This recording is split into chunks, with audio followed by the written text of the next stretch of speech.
এটা জান্নাতের বাগান, এখানে বসা প্রথম অভ্যাস করুন, তবে তো পরকালে বসবেন। আর এই জলসা কমিটি বা গ্রামবাসীকে বলবো, যারা যারা আমার ফটো ব্যানারে বা টাঙিয়েছো, আমি তাদের উপরে অখুশি, আমি খুশি নয়।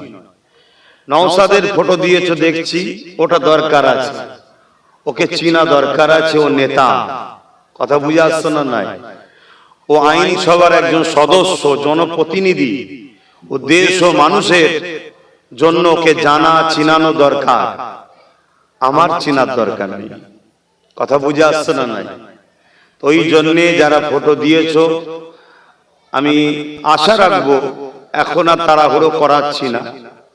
নাই মন বলছিল আগে খোল তারপরে জলসা করবো, কিন্তু না, এখন সময়ও কম, 9টা পর্যন্ত থাকবো। সেই জায়গায় ফটো কালকে খুলে দেবে, আমার ফটোগুলো ব্যানারে হোক যেখানে হোক, আমার ফটো দেবে না। আমি এটা অপছন্দ করি। আমি আবার বলছি, নওশাদের জন্য প্রয়োজন আছে, তার জন্য দরকার আছে, তার জগৎটাই, তার পরিচয়, তার ওইটা দরকারি। হালো মুখে লাগছে, বন্ধ করো, ঠিক আছে, বন্ধ করো না। তোমরা জলসাটাকে জলসার মতো রাখো, ফাংশনালি যেতে গেলে হবে না, অতি লাপালাপি ভালো নয়, কথা বুঝে আসছে না? এটা মাথার উপরেও কিছু দেয়নি। আমরা ওয়াইজিন, আমরা বক্তা, আমরা আলোচক, এই নেহরটা পড়বে, আস্তে আস্তে কণ্ঠটা চেপে যাবে, কালকে আজ যেতে পারবো না, কথা বুঝে আসছে না? না, এগুলো বুঝতে হয়। কিন্তু এখন সব মডার্ন হচ্ছে, মডার্ন। আরে মডার্নে যে লাভ নেই, আজকে মুদির পাল্লাই পরে লোক শেষ হয়ে যাচ্ছে। পুরাতন দিনই ভালো ছিল, এখন সবাই বলছে। মোদি বলেছিল ডিজিটাল ইন্ডিয়া তৈরি করব, ডিজিটাল যা হয়েছে সাইজ হয়ে যাচ্ছে। তো পুরাতন দিন ভালো ছিল, এখন সবাই বলছে। তো এইরকম পুরাতন ধর্মের ক্ষেত্রে পুরাতনটাই ঠিক আছে, নতুনে যেও না। আমি জানি হালকা বয়সের ছেলে একটু শখ সাজ যায়, কিন্তু সব শখ নিজের মতো করে করতে গেলে হয় না। ধর্মকে ধর্মের জায়গায় রাখো। সব জায়গাটা আমাদের খারাপ হয়ে গেছে, একটাই তো জায়গা আছে বাঁচার, সেই জায়গাটাও যদি আমরা খারাপ করে ফেলি, তাহলে আমরা বাঁচবো কোথায়? তো যাক, আসেন আলোচনার দিকে যাচ্ছি। সকলে প্রাণ খুলে উচ্চ আওয়াজে দোনো জাহানের সুলতান নবীদের নবী আহমদ মুস্তফা মোহাম্মদ মুস্তফা সাল্লাল্লাহু আলাইহি ওয়াসাল্লামের উপরে দরুদ শরীফ পড়েন। আল্লাহুম্মা সাল্লি আলা।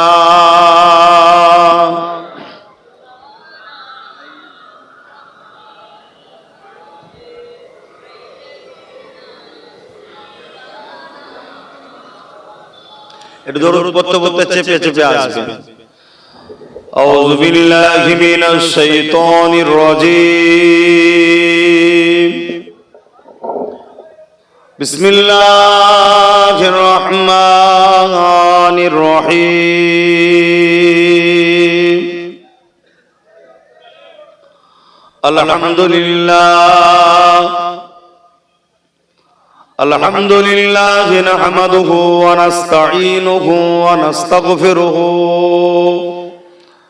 ওয়া নু'মিনু বিহি ওয়া নাতাওয়াক্কালু আলাইহি ওয়া নাউযু বিল্লাহি মিন শুরুরি আনফুসিনা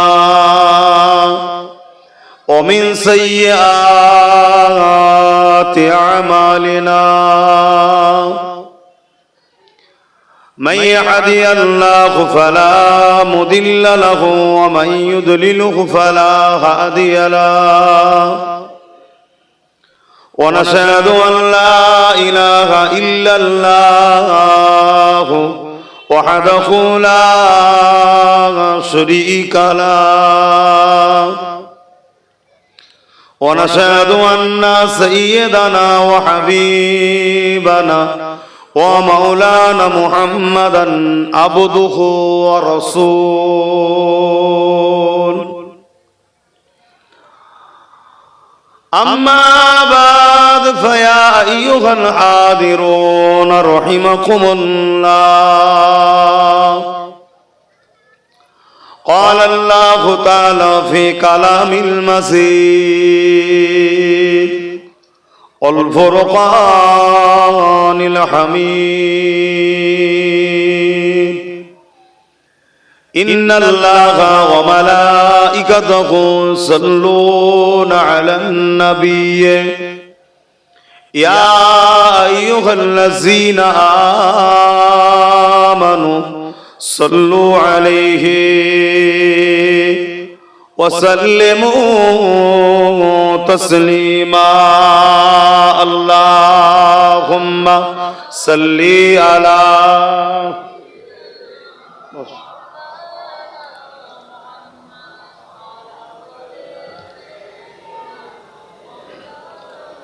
मोहब्बत परे जबान खुले खुले अल्लाहुम्मा सल्ली अला सय्यिदना मौलाना मुहम्मद व अला आलिहि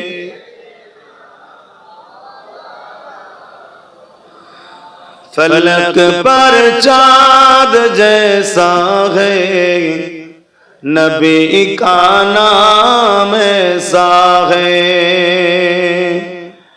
फलक पर चाँद जैसा है नबी का नाम ऐसा है दिलों से गम मिटाता है मोहम्मद नाम ऐसा है अल्लाहुम्मा सल्ली अला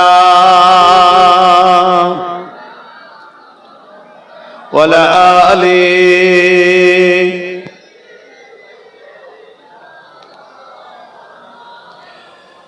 ए दिल जब गम का मारा हो मोहम्मद याद आता है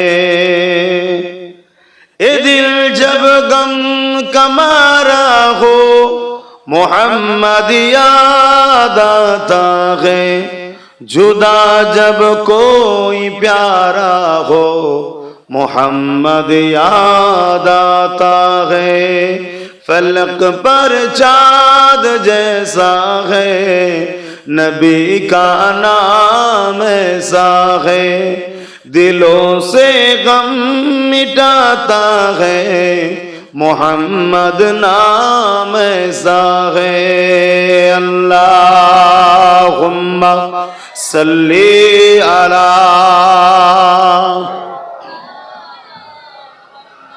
व अला आलिहि सय्यिदना कलमे ला इलाहा इल्लल्लाह ला इलाहा इल्लल्लाह ला इलाहा जरे जरे ला इलाहा इल्लल्लाह ला इलाहा ला इलाहा इल्लल्लाह ला इलाहा इल्लल्लाह ला इलाहा इल्लल्लाह ला इलाहा इल्लल्लाह ला इलाहा इल्लल्लाह ला इलाहा इल्लल्लाह ला इलाहा इल्लल्लाह ला इलाहा इल्लल्लाह ला इलाहा इल्लल्लाह ला इलाहा इल्लल्लाह हस्बी रब्बी जल्लल्लाह मा फी क़ल्बी गैरुल्लाह नूर मुहम्मद सल्लल्लाह ला इलाहा इल्लल्लाह ला इलाहा इल्लल्लाह ला इलाहा इल्लल्लाह ला इलाहा इल्लल्लाह मुहम्मदुर रसूलुल्लाह अल्लाहुम्मा सल्ली अला सय्यिदना मौलाना मुहम्मद व अला आलिहि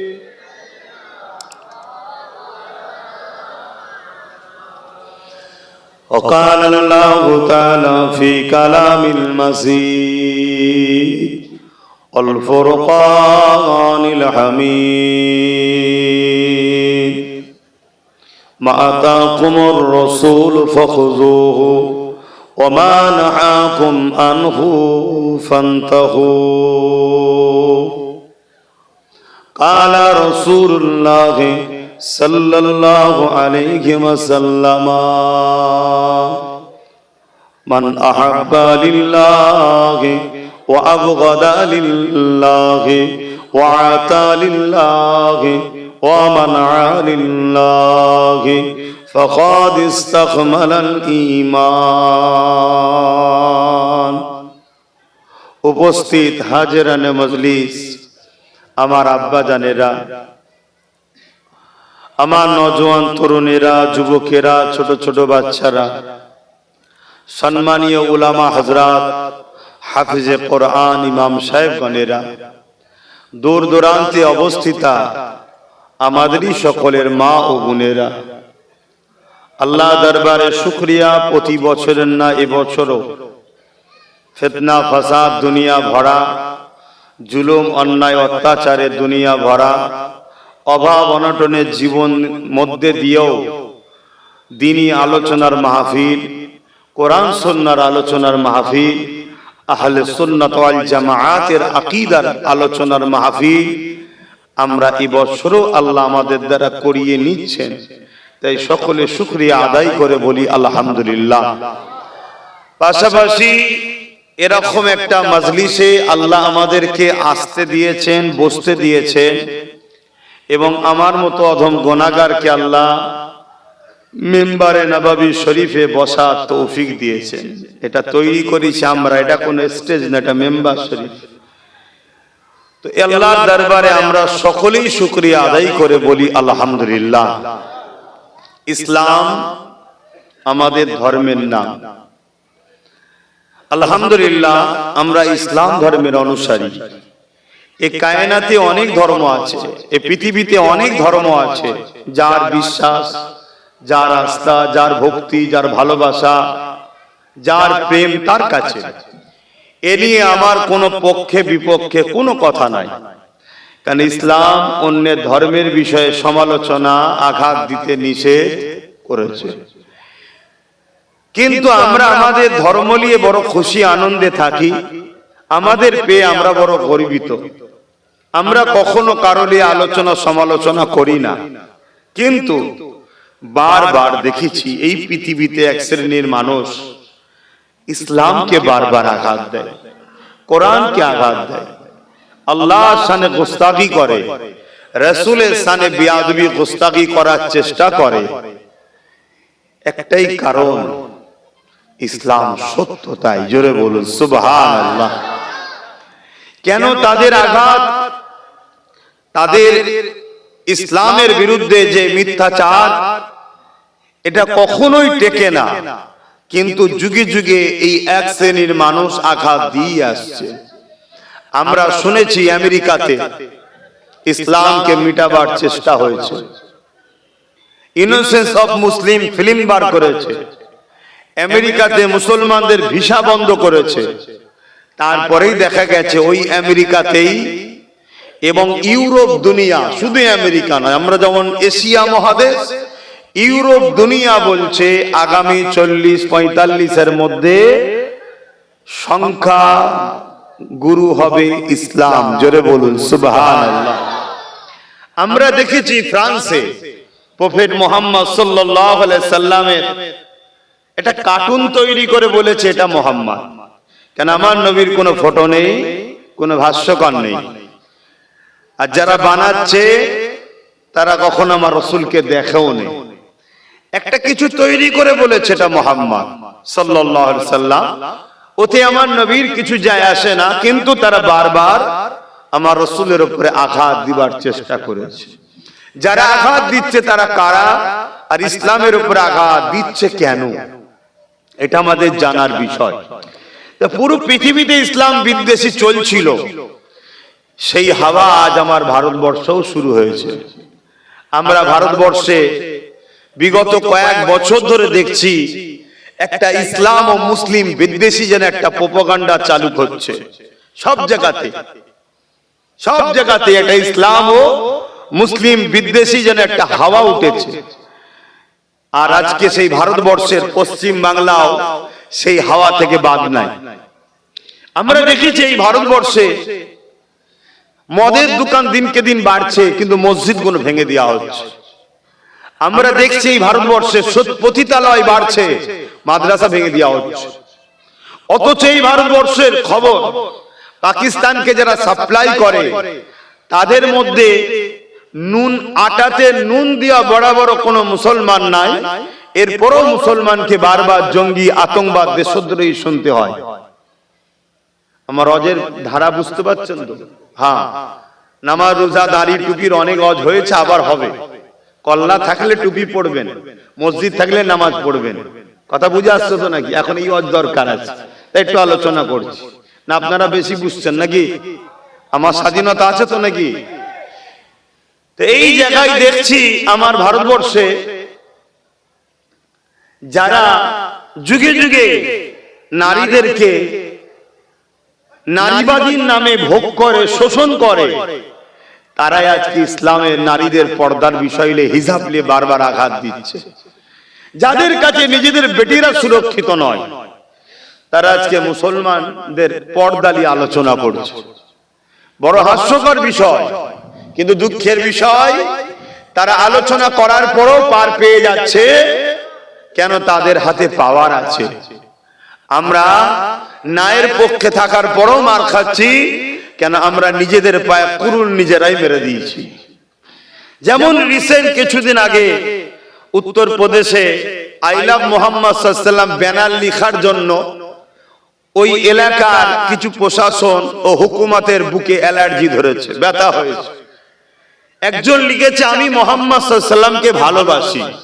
কেউ লিখতে পারে আমি মোদিকে ভালোবাসি, কেউ লিখতে পারে মমতাকে ভালোবাসি। তার ভালোবাসা যদি হয় ভালো লিখতেই পারে, সমস্যা কিসে? দেশ সবাইকে ইজাজত দিয়েছে। কিন্তু দুঃখের বিষয়, চোর প্রতারণাদের ভালোবাসি বলাটা এরা দেশে কোনো অসুবিধা নয়। দোনো জাহানের সুলতান মোহাম্মদ সাল্লাল্লাহু আলাইহি ওয়াসাল্লাম তো ইনসাফের নাম, ইনসানিয়াতের নাম, মানবতার নাম, প্রেমের নাম, ভ্রাতৃত্বের নাম, একতার নাম, ঐক্যের নাম, খোদার্থ মানুষকে খানা খাওয়াবার নাম হলো প্রফেট মোহাম্মদ রসুল। জোরে বলুন সুবহানাল্লাহ। নারীদের অধিকার দিবার নাম হলো মোহাম্মদ রসুল। জোরে বলুন সুবহানাল্লাহ। মা বাপের মর্যাদার নাম দিবার নাম হলো মোহাম্মদ রসুল। এক কথায় দাসত্ব প্রথাকে ভেঙে দিয়ে মানুষ্য জাতিকে আজাদ করে মহান স্রষ্টার সঙ্গে কানেকশন গড়েছেন যিনি, তিনি হলেন মুহাম্মাদুর রাসূল। জোরে বলুন সুবহানাল্লাহ। আজকে এই অসভ্যতা, বর্বরতা, জিহালাতের সমাজে মুহাম্মদ রাসূলকে ভালোবাসি লিখলে জাহেলদের বুকে ব্যথা হয়। কারণ কিন্তু ওদের দোষ নয়, কারণ আমাদের দোষ। কেন? আমাদেরকে আল্লাহ যে ডিউটি দিয়েছে, এই ডিউটি ছেড়ে দিয়ে আমরা অজ্ঞ, মূর্খ, জাহেল, চরিত্রহীন, সমাজ বিরোধী, রেপিস্ট, অত্যাচারীদের দালাল হয়ে গেছি। ভাষাটা খারাপ লাগলো নাকি? কিছু করার নেই বাপ, একটু বললেও যদি শুধরাই তাই একটু বলছি। কিন্তু রোগ হলে তো মেডিসিন দিতে হবে না? আল্লাহ আমাদেরকে খলিফা করে পাঠিয়েছে, প্রতিনিধিত্ব করার জন্য দুনিয়ায় পাঠিয়েছে। আল্লাহ আমাদেরকে দুটো কাজ দিয়েছে। কুনতুম খায়রা উম্মাতিন উখরিজাত লিন-নাস তা'মুরুনা বিল মা'রুফ ওয়া তানহাউনা আনিল মুনকার। আল্লাহ আমাদের দুটো কাজ দিয়েছে, এজন্য শ্রেষ্ঠ উম্মাহ বানিয়েছেন, খায়রুল উম্মাহ। দুটো কাজ, অন্যায়কে মিটাও, ন্যায়কে প্রতিষ্ঠিত করো। জোরে বলুন সুবহানাল্লাহ। আমাদের কাজ জুলুম মুক্ত সমাজ গড়া, আমাদের কাজ চোর মুক্ত সমাজ গড়া, আমাদের কাজ রেপ মুক্ত সমাজ গড়া, আমাদের কাজ অত্যাচার অন্যায় মুক্ত সমাজ গড়া, আমাদের কাজ নেশা মুক্ত সমাজ গড়া, আমাদের কাজ এতিমের অধিকার, বিধবার অধিকার, গরিবের অধিকার, মানবতা প্রতিষ্ঠিত করা। তা না করে আজ আমরা করছি কি? চোরেদের পিছনে দালালি করা, খুনিদের পিছনে দালালি করা, মাতালদের পিছনে পায়ের গোড়ায় বসে থাকা, অত্যাচার, সমাজ বিরোধীদের ঘরে স্যার স্যার স্যার স্যার জি স্যার এই করে বেড়ানো। এজন্য আজ আমার রাসূলের নামটা লিখাতেও আমাদের উপরে আঘাত আসছে। ঠিক তেমনি আমার পশ্চিম বাংলাতে এই উত্তর 24 পরগনার ভাটপাড়া ব্যারাকপুর বলে একটা জায়গা আছে, ওখানেতে এক মানবরূপী পশু কদিন আগে বলল যে ইসলামে নাকি রেপ করাটা খারাপ বিষয় নয়, তার মানে ইসলামে রেপ করা ভালো। আপনারা কি বলছেন, ইসলামে রেপ করা ভালো? জোরে বলুন। এত বড় একটা ইন্টারন্যাশনাল পৃথিবী বিখ্যাত ধর্ম ইসলাম, সেই ধর্ম ভারতবর্ষের পশ্চিম বাংলায় এক মানবরূপী পশুর মুখ থেকে শুনতে হচ্ছে ইসলামে নাকি রেপ করা পাপ নয়, উপরন্তু সে পশু এখনো পাগলাগারতেও নেই আর জেলখানাতেও নেই। এর জন্য দোষী কারা? একটু জোরে বলুন, দোষী কারা? আমরা দোষী, এটা স্বীকার করুন। আর এই দোষ যদি শুধরে না নেন, জাহান্নামে যাওয়ার জন্য তৈরি হন। ওপেন বলে যাচ্ছি। আবার আমি ওপেন কথা বলি বলে অনেকের আবার অ্যালার্জি হয় মুসলিম উলামাদের মধ্যে, যে কে জান্নাতে যাবে কে জাহান্নামে যাবে আল্লাহ জানে। আল্লাহ তো সবই জানে, তাহলে কোরআন পাঠালো কেন? আল্লাহ জানাবে বলেই তো। হাদিস রাসূলে পাক সাল্লাল্লাহু আলাইহি ওয়াসাল্লাম কেন আসলেন? জানাবে বলেই তো। আজকে জমি চলে গেলে মারপিট হয়, চাকরি চলে গেলে মারপিট হয়, আজকে এসআইআর এর জন্য সব পাগল। আরে খোদার যদি মার শুরু হয়, তোমার কাগজ থাকার পরেও তোমাকে শেষ করে দেওয়া হবে। যদি বাবরি মসজিদের কাগজ থাকার পরেও যদি মসজিদ আমরা না পাই, তোমার মতো একটা ব্যক্তির কাগজ নিয়ে তুমি কি করবে? যে বাবরিকে ভারতবর্ষের 40 কোটি মানুষ অ্যাকসেপ্ট করে এবং অমুসলিমদের মধ্যে থেকে আরো 60 কোটি মানুষ বাবরি মসজিদের পক্ষে ছিল। শুধু মুসলমান যে ইনসাফ করেন তা না, এদেশে আরো 40 কোটি মানুষ আছে যারা, আর 60 কোটি মানুষ আছে অমুসলিম যারা ইনসাফ পরায়ণ। যদি ইনসাফ পরায়ণ না হতো তাহলে কেন্দ্র সরকার 33% ভোট পেত না, 80% ভোট পেত। অত ইনসাফ পরায়ণ অমুসলিমদের মধ্যে আছে না? নাই। তারাও বাবরি মসজিদের উপরে জুলুম হয়েছে এটা স্বীকার করে। কিন্তু আমি আমার কমকে বলছি, তাহলে আজকে অত বড় একটা হিস্টরি, অত বড় একটা ঐতিহাসিক মসজিদ, সেই মসজিদে সুপ্রিম কোর্টের রায় হলো ওখানে 500 বছর ধরে নামাজ হচ্ছে, ওখানে 500 বছর ধরে মসজিদ আছে, মসজিদের নিচে অন্য কোনো ধর্মের খাঁচা বা কিছু নাই, ওটা মসজিদই। তারপরও সেই মসজিদ আমরা পেয়েছি। তাহলে তোমার কাগজ থাকার পরে তুমি থাকবে আশা করছো কেন? এ তো খোদার মার আমাদের উপরে, এ তো খোদার মার। মেরে দিলে বেঁচে যাবি ভাই, মেরে দিলে বেঁচে যাবি, মারবে না কি তো দাস দাসী বানাবে, দোদগে দোদগে দোদগে দোদগে মারা হবে। খুব গায়ে হাওয়া লাগাচ্ছিলে। 2020 ক্যাসেট খুলে দেখো আব্বাস সিদ্দিকীর। আমি বলেছিলাম যে একটা দিন আসছে তোদের নাগরিকত্ব কেড়ে নিয়ে তোদেরকে গোলাম বানাবে, কি তো দাস দাসী বানাবে। 250 টাকা রোজ, তখন 250 টাকা ছিল, এখন তার নেই। আমি তখনকার সময় বলেছিলাম 250 টাকা রোজে খাচ্ছ, সেদিন 50 টাকা তুমি পাবে, 200 টাকা যে তোমার মালিক হবে সে পাবে। তোমাকে গোলাম বানানো হচ্ছে। কিন্তু সমাজ আমাকে মজা করেছিল। আমি বলেছিলাম 8 বছর আগে যে ওয়াকাফ আমাদের চলে যাচ্ছে, মসজিদ মাদ্রাসা আমাদের থাকবে না। এ সমাজ আমাকে মজা করেছিল। এখন কেমন হচ্ছে কি বুঝছেন? এখনো সময় আছে। কে বলেছে সময় নেই? আমার আল্লাহ তিনি সাইয়্যুন কাদির, বলুন সুবহানাল্লাহ। যিনি ফেরাউনকে তার বাহিনীকে নীল নদে চুবিয়ে চুবিয়ে ডুবিয়ে ডুবিয়ে মেরেছে, আমার আল্লাহ তিনি যিনি নমরুদকে খোঁড়া মশা দিয়ে এবং তার পুরো বাহিনীকে মশা দ্বারা শেষ করে দিয়েছে, আমার আল্লাহ তো তিনি এই পৃথিবীতে সাদ্দাতকে মিটিয়েছে, এই পৃথিবীতে এজিদকে মিটিয়েছে, এই পৃথিবীতে হিটলারকে মিটিয়েছে, এই পৃথিবীতে চিঙ্গিস খানের মতো সুপার পাওয়ারকে আমার আল্লাহ ঘোড়ার দৌড় কাটিয়ে কাটিয়ে তাকে দোদগে দোদগে ছিন্ন বিচ্ছিন্ন করে মেরেছে। সেই আল্লাহর উপরে ভরসা রাখো। তোমার হুঁশ নাই, তুমি পেটের জন্য পেরেশান, আরে পেটের জিম্মা আল্লাহর কুদরতি হাতে ছেড়ে দাও। আল্লাহ বলেছেন এই আমি রিজিকের মালিক, জোরে বলুন সুবহানাল্লাহ। যখন মায়ের পেটে ছিলে কে খাইয়েছিল? যখন দুনিয়ায় আসলে খাটতে পারোনি, শরীরে তাকত নেই, পায়ে তাকত নেই, কে তোমাকে খাইয়েছিল? তুমি আসার আগে তোমার মায়ের স্তনে দুধ কে দিয়েছিল? তাহলে সেই আল্লাহর কথা তুমি এখন ভুলে গেলে কেন? রিজিকের পিছনে অত ছুটছো কেন? তোমার তো উচিত আমার আল্লাহর দ্বীনের উপরে কি হচ্ছে দেখো, আমার রাসূলের কষ্টের মেহনতের ইসলামের উপরে কি হচ্ছে দেখো। এটা তো তোমার আমার উচিত ছিল। যদি কারো হাওয়া খাওয়ার প্রয়োজন হয় পাখার ডান্ডা ঘোরাতে হয় না, প্লাগে তার কানেকশন থাকলে সুইচটা টিপলি হাওয়া লাগে। তা তোমার যখন শান্তি পাওয়া দরকার, তোমার উচিত দুনিয়ায় ছুটো ছুটি না আল্লাহ ও রাসূলের সঙ্গে কানেকশন রাখো, অটোমেটিক তুমি দুনিয়া আখিরাতের কামিয়াবি পাবে। জোরে বলুন সুবহানাল্লাহ। কিন্তু আজকে আমরা সেই জায়গা ছেড়ে দিয়ে নিজের পেরেশান হয়ে যাচ্ছি। কিন্তু আমরা কি হতে পেরেছি? কিছু পেয়েছি? বলুন, কিছু পাইনি। আর আজকে এমন কিছু শুনতে হচ্ছে আমার ইসলামে নাকি রেপ করাটা পাপ কাজ নয়।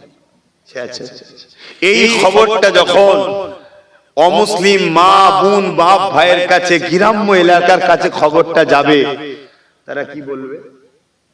বলো বলো। এই নিয়ে কোনো আন্দোলন হয়েছে?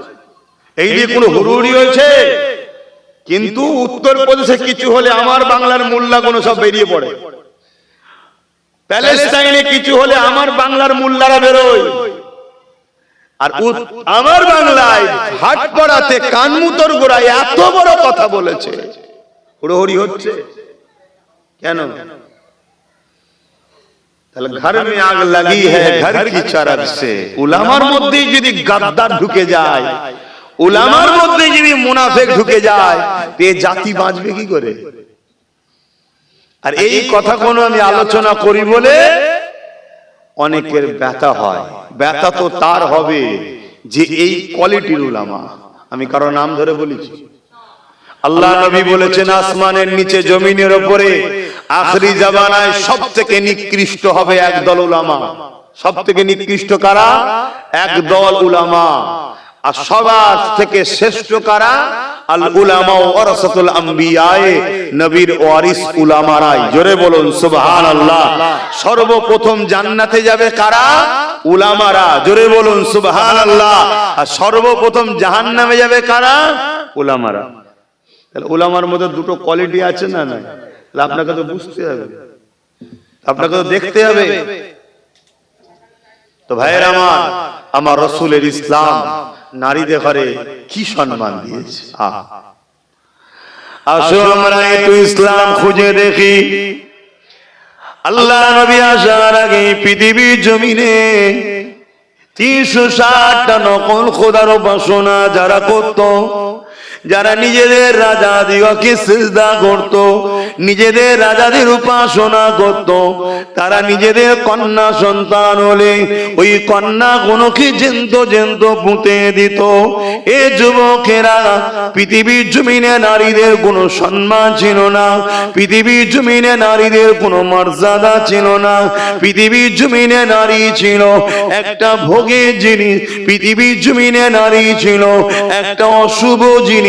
এই জন্য তারা নারীদেরকে হত্যা করত, নারীদেরকে জ্যান্ত পুঁতে দিত, নারীদেরকে বাজারে নিলামে তুলতো, কেনা বেচা হতো।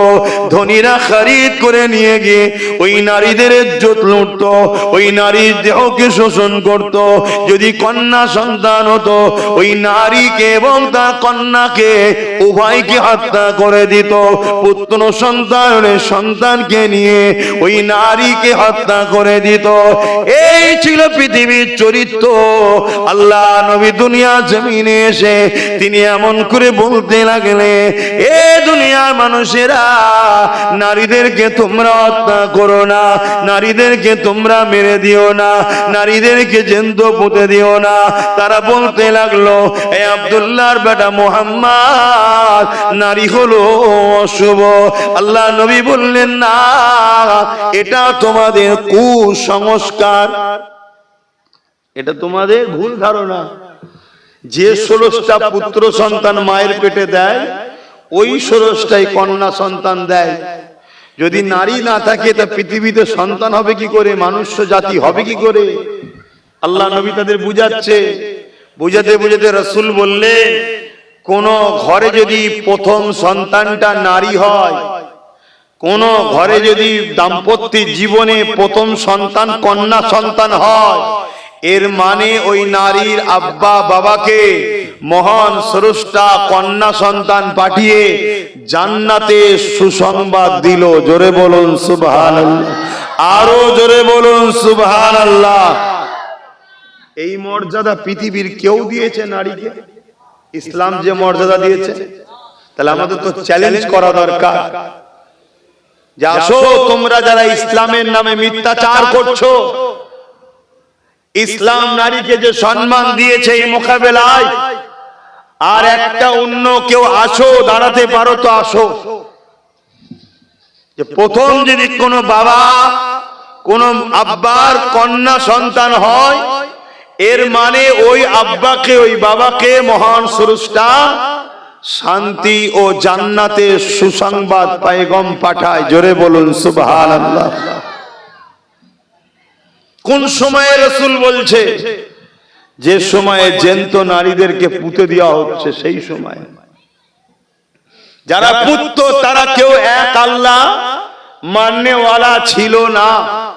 শুনছেন তো নাকি? আজকেও যারা নারীদেরকে অসভ্যতা বর্বরতা নারীদের উপরে জুলুম করছে, এরা কখনো মহান স্রষ্টার মাননেওয়ালা লোক হতে পারে না। খেয়াল করে দেখো, কেননা আল্লাহ নবী জানিয়ে দিলেন আল জান্নাতু তাতাকামুল উম্মাহাত।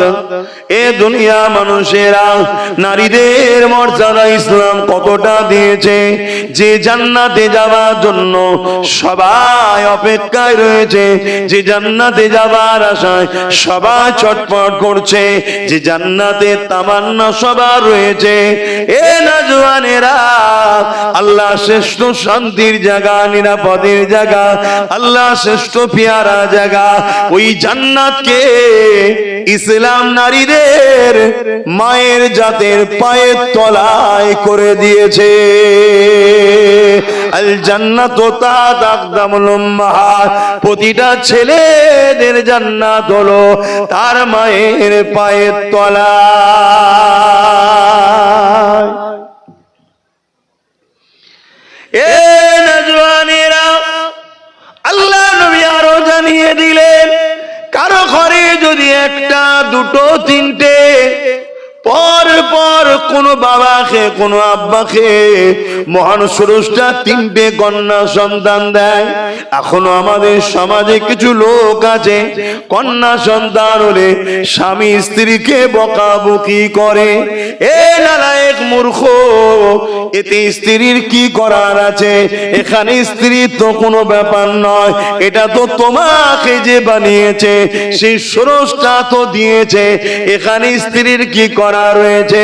মনে রেখে দিও, আল্লাহ রসুল জানিয়ে দিলে 1 2 3 পর পর যদি কারো নারী কোন বাবা যদি তিনটে কন্যা সন্তান হয়, ওই বাপ যদি 3 কন্যাকে লালন পালন করে বড় করে বিবাহটা দিয়ে দিতে পারে, আল্লাহ নবী জানিয়ে দিলেন ওই 3 কন্যার আব্বা আর আমি রাসূলুল্লাহ আল্লাহর জান্নাতে দুটো আঙুল তুলে দেখাচ্ছে, পাশাপাশি থাকিব। আরো জোরে বলুন সুবহান। তাহলে নারীদেরকে ইসলাম যে সম্মান দিয়েছে, এর মোকাবেলায় কেউ আসুক না। শুনছেন? আসো, কিন্তু না, আসবে না। শুধু ক্ষমতার জোরে, পাওয়ারের জোরে ইসলামকে কালিমা লিপ্ত করো। কেন? ইসলাম আজকের তারিখও পৃথিবীতে ফেমাস ধর্ম। জোরে বলুন সুবহানাল্লাহ। দলে দলে দলে দলে দলে দলে যুবক যুবতী, শিক্ষিত সমাজ, শিক্ষিত সমাজ, পৃথিবী বিখ্যাত খেলোয়াড়, পৃথিবী বিখ্যাত গায়ক, পৃথিবী বিখ্যাত স্কলার, পৃথিবী বিখ্যাত বিজ্ঞানী, পৃথিবী বিখ্যাত ডক্টর, পৃথিবী বিখ্যাত বড় বড় ধর্মগুরুরা, তারা সব দলে দলে দলে দলে ইসলাম অ্যাকসেপ্ট করছে। জোরে বলুন সুবহানাল্লাহ। কেন? ইসলাম মানবতার নাম, ইসলাম ইনসাফের নাম, ইসলাম ইনসানিয়াতের নাম। কোন মুসলমানের ঘরের ছেলে যদি জুলুম করে, সে জালিম ইসলাম থেকে বেরিয়ে যায়। এ তো জানেন না তো আপনারা। মিশকাত শরীফের হাদিস, কেউ জালিম জানার পরে, মন দিয়ে শুনছেন, মুখে বড় দাঁড়িয়ে রেখে আর মসজিদে গিয়ে তাসবিহ টেনে এই মনে করবেন না যে জান্নাত পেয়ে যাব। কেউ জালিম জানার পরেও ওই জালিমকে কেউ যদি সাহায্য সহযোগিতা করে ক্ষমতায় আনে, মিশকাত শরীফের হাদিস, রাসূল বলছে সে ইসলাম থেকে বেরিয়ে যাবে। শুনছেন তো নাকি? জুলুম করে নে, জালিমকে সাহায্য করেছে, আর তোমার সহযোগিতা সাহায্যে সে জালিম আরো ক্ষমতায় এসে সমাজে আরো জুলুম করছে, তুমি ইসলাম থেকে বেরিয়ে যাবে। তাহলে জালিমের অবস্থা কি হবে? এক কথা শুনছেন? জুলুম আর ইসলাম কখনো এক প্ল্যাটফর্মে থাকতে পারে না। পানি আর তেল কখনো এক জায়গায় হতে পারে কি? বলুন। এর থেকেও অসম্ভব। সত্য আর মিথ্যা এক জায়গায় থাকতে পারে না। রেপ আর ইসলাম এক জায়গায় থাকতে পারে না। জুলুম আর ইসলাম এক জায়গায় থাকতে পারে না। অত্যাচার আর ইসলাম এক জায়গায় থাকতে পারে না। খুন আর ইসলাম এক জায়গায় থাকতে পারে না। যদি বলেন অনেক মুসলমান করছে, তো আপনি তো মুসলমান দেখছেন, আর আমার ইতিহাস বলছে রোমের মতো ঘটনা ঘটছে। রোমে কি হয়েছে? স্পেনের মতো ঘটনা। স্পেনে কি হয়েছিল? স্পেনে অর্থর লোভে, পদের লোভে অনেক মুসলমান ইসলাম থেকে বেরিয়ে গেছিল। শুনছেন তো আমার কথা? বেরিয়ে গেছে। 9টা দিন থাকবো আমি, এই করি তাহলে সরে আসেন। শীতের সময় তোমার খোলা আকাশের নিচে চেপে চেপে যান না, ভালো লাগবে তো। এখন যত চেপে চেপে বসবেন তত জানটা আলাদা হবে, তবে কোলে যেন উঠে পড়বেন না। সরে আসেন। দরুদ শরীফ আল্লাহুম্মা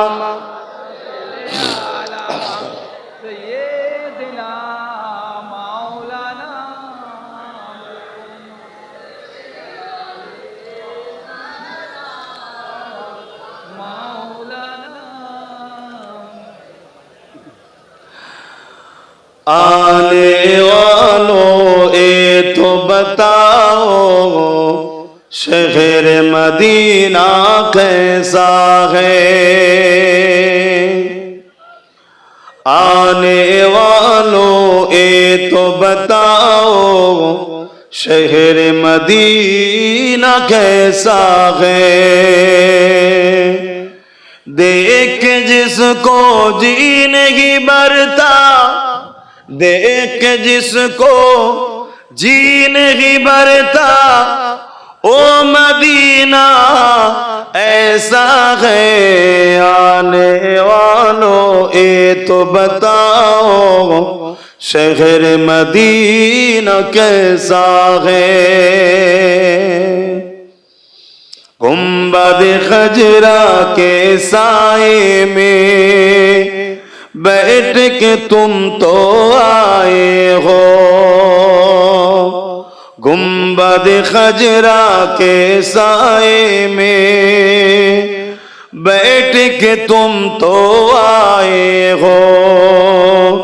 उस साए में रब के आगे, उस साए में रब के आगे सिजदा करना कैसा है। आने वालों ए तो बताओ शहर मदीना कैसा है। देख जिसको जी नहीं भरता, देख जिसको जी नहीं भरता, ओ मदीना ऐसा है। आने वालों ए तो बताओ शहर मदीना के सागे अल्लाहुम्मा सल्ली अला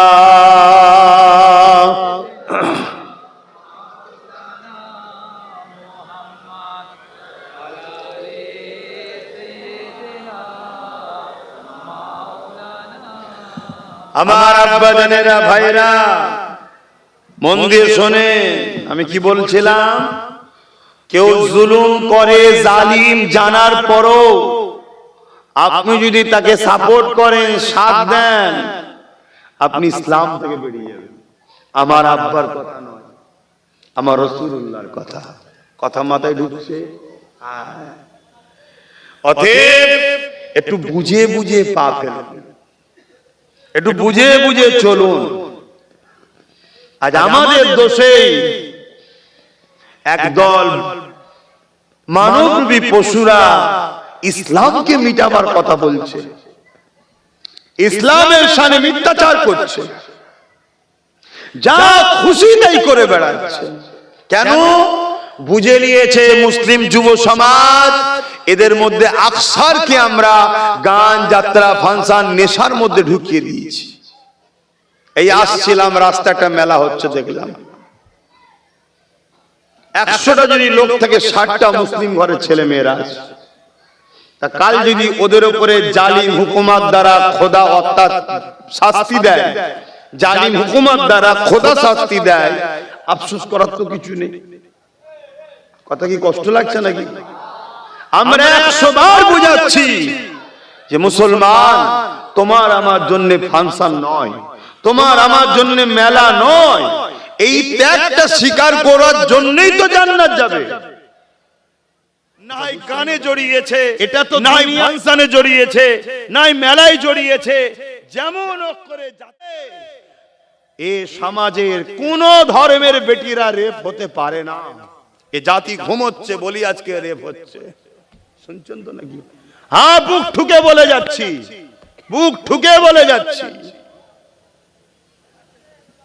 1450 বছর আগে মদিনার বুকে কামলিওয়ালা আমিনা লাল রাষ্ট্র কায়েম করে দিয়ে গেছে 1450 বছর আগে সেই দিন থেকে আজ পর্যন্ত রেপ তো দূরের কথা কোন নারী মদিনাতে ইফটিজিংও হয়নি টিটকিরিও কোন নারী কাজ পর্যন্ত মারা হয়নি কেন ওখানে আজও রাসূলের আদর্শে মুসলমান জিন্দা হয়ে আছে ঘুমোয়নি কথা বুঝে আসছে তো নাকি আজ আমরা ঘুমোচ্ছি বলেই তো আমাদের বেটি বুনগুনো মাগুনো শেষ হচ্ছে প্রতিবেশী অন্য জাতির বেটিরাও শেষ হচ্ছে আর আমাদেরকে ঘুম পড়িয়ে রাখা হয়েছে কারা যারা এই সমাজের বেটিদেরকে ভোগ করতে চায় তারা বুঝে নাও তাই আব্বাস সিদ্দিকী বারবার তোমাদেরকে উঠাচ্ছে জাগো ওঠো আমার কম জাগো আমার যুব সমাজ তুমি এই দুনিয়ায় গেম খেলতে আসুনি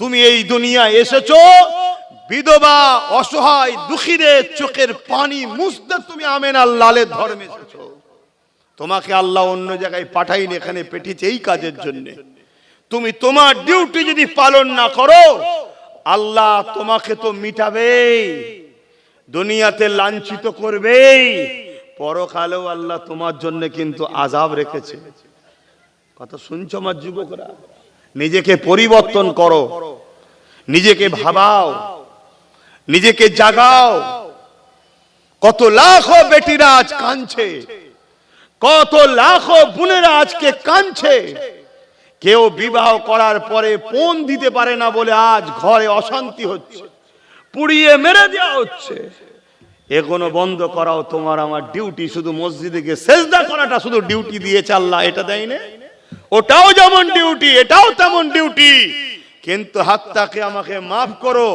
আমাকে বলতে দাও ওই ডিউটিতে যদি গাফলতি হয়ে যায় খুঁত হয়ে যায় সেজদা যদি ঠিক মতো নাও হয় কিন্তু ইরাদা আল্লাহকে সেজদা দিয়েছো আল্লাহ পাক তবুও বলেছে যা আমি কবুল করে লব জোরে বলুন সুবহানাল্লাহ কিন্তু এই ডিউটিতে যদি গাফলতি হয় আল্লাহ বলেছে আমি ছাড়বো না তোদেরকে তোরা আমার সৃষ্টিকে বাঁচালিনি শুনছো আজকে জাহেল মূর্খ মানবরূপী পশু বলছে ইসলামে নাকি নারীদের পেপ করা খারাপ কাজ নয়।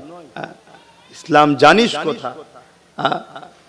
ইসলাম যদি থাকতো তোদের মতো জাহেলদের কবে সব ঝুলিয়ে দেওয়া হতো, একটা কোন চরিত্র এনে সমাজে থাকতো না। কথা বুঝছেন না বোঝেন না? এ সমাজের নারীদের দিকে কেউ বড়াই নজরে তাকাবার ক্ষমতা পেত না। আর যারা বলছে তাদেরই সমাজে বা তাদেরই দলে অনেক নেতা মন্ত্রী আছে যাদের সব রেপ কেসের মামলাও আছে, তারা আবার ইসলামের উপর কলম চালাচ্ছে। আর এই সুযোগটা পাচ্ছে কাদের জন্য ভাই? একটু বলেন না গো, কাদের জন্য? আমরা ভুল করেছি স্বীকার করছেন তো নাকি? তাহলে শুধরে যান। যে পাওয়ার নিয়ে ও আমাদের উপর আঘাত দিচ্ছে, ওই পাওয়ার আমাদেরকে দখল করতে হবে, ওই পাওয়ারে ওদেরকে সাইজ করতে হবে, না হবে না। আসেন আমার নবী পাকের আখলাক, আমার নবী পাকের দিন, আমার নবী পাকের আদর্শ, আমার নবী পাকের জীবন চরিত্র আজও পৃথিবীর মানুষ যারাই পড়তে লেগেছে তারাই আমার নবী পাকের দিবানা হয়ে গিয়ে ইমানে নূরের কলেমা পড়ে মুসলমান হয়ে যাচ্ছে। এ যুবকেরা, তরুণেরা, আমার নবী পাকের প্রেমিকেরা, ইসলাম বিধান করে দিল। আল্লাহ নবীর কাছে একটা ব্যক্তি এসে জিজ্ঞাসা করলে, ইয়া রাসূলুল্লাহ, হাবিবাল্লাহ, আমার উপরে সব থেকে বেশি কার হক? আল্লাহ নবী বললেন, তোমার মায়ের, তারপরে কাঁদ তোমার মায়ের, তারপরে কাঁদ তোমার মায়ের, তারপরে কাঁদ তোমার বাপের। অর্থাৎ ইসলাম নারীদের অধিকার কত দিয়েছেন দেখেন। মা তো নারী জাত, প্রত্যেকটা পুরুষ আপনার তো মা আছে। আল্লাহ নবী বললেন, প্রথম সব থেকে বেশি হক আপনার উপরে আপনার মায়ের যে কিনা নারী, দ্বিতীয় হক আপনার উপরে আপনার মায়ের যে কিনা নারী, 3 নম্বর হক আপনার মায়ের যে কিনা নারী, তারপরে হলো আপনার আব্বা যে কিনা পুরুষ। ইসলাম নারীকে এত মর্যাদা দিয়েছে, এই ইসলামের ওপর কেউ মিথ্যাচার করবে এটা চুপ করে থাকা, এর থেকে বড় জুলুম আর কি হতে পারে? কিয়ামতের দিন এই অন্যায়ের বিরুদ্ধে যদি না মুখ খোলো, এই অন্যায়ের বিরুদ্ধে যদি না করো, এই অন্যায়ের বিরুদ্ধে কথা যদি না বলো, কিয়ামতের দিনে আল্লাহ পাক বুবা শয়তান করে উঠাবে। এ যুবকেরা, তরুণেরা, আমার আব্বা আম্মারা, মনে রেখে দেবেন, আল্লাহ নবী, নূহ নবী, দয়া নবী জানিয়ে দিলে, যখন কোন নারী কোন পুরুষে বিবাহ হবে, অর্থাৎ একটা কন্যা একটা পুরুষ দুজনের যখন নিকাহ হবে, ইসলামের নিকাহ সিস্টেমটা কি শুনে রেখে দাও। পুরুষকে আগে থেকে স্ত্রীকে আনার আগে নিজের ঘরকে সুন্দর করে সাজাবে।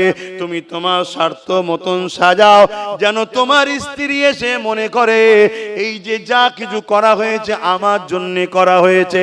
দ্বিতীয় নম্বর, তুমি পুরুষ, তুমি আগে যাও কন্যার ঘরে, নারীর ঘরে, সেখানে গিয়ে তাকে নজরানা দিন, মোহর দিয়ে, তারপরে তাকে তুমি তোমার জীবন সাথী বানিয়ে তুমি তোমার ঘরে নিয়ে আসো, এবং ঘরে নিয়ে এসে তার থাকা খাওয়া, তার জীবনের প্রয়োজনের জামা কাপড়, ওষুধ থেকে শুরু করে সব কিছু দায়িত্ব পুরুষ তোমার কাঁধে। যদি দায়িত্ব না নিতে পারো নেকাহ করো না, আর যদি দায়িত্ব নিতে পারো নেকাহ করো। কেননা এই হক যদি তুমি না আদায় করো, এ পুরুষ কিয়ামতের দিন আল্লাহ তোমাকে ধরবে। শুনছেন তো? এটা হলো ইসলামের নিয়ম। আর এখন মেয়ের বাপ টাকা দেয় পুরুষকে, মোটরসাইকেল টরসাইকেল ফোন, এটা মানুষের শয়তানদের তৈরি করা। কথা বুঝছেন তো নাকি? এটা ইসলামের নয়। এমন কথা বুঝছেন তো নাকি? তাহলে সেই ইসলামের উপরে আঘাত, অসুবিধা হচ্ছে। হ্যাঁ, আবার একটা প্রশ্ন ওঠে, কি সবই বুঝলাম, তাহলে ইসলাম নারীদেরকে পর্দা করতে বলে কেন? সবকিছু ছেড়ে দিয়ে পর্দার পিছনে চলে গেছে কেন? পর্দা ঢেকে রাখলে সমস্যা কিসের? ঢেকে রাখলে সমস্যা কোথায়? না ঢেকে রাখলে যারা সমাজে চরিত্রহীন, নজর খারাপ, তাদের তসবিদে হওয়া দরকার, ঠিক তো নাকি? যারা এই পর্দা নিয়ে কথা তোলে, জানতে হবে ওদের ক্যারেক্টার খারাপ, চরিত্র খারাপ।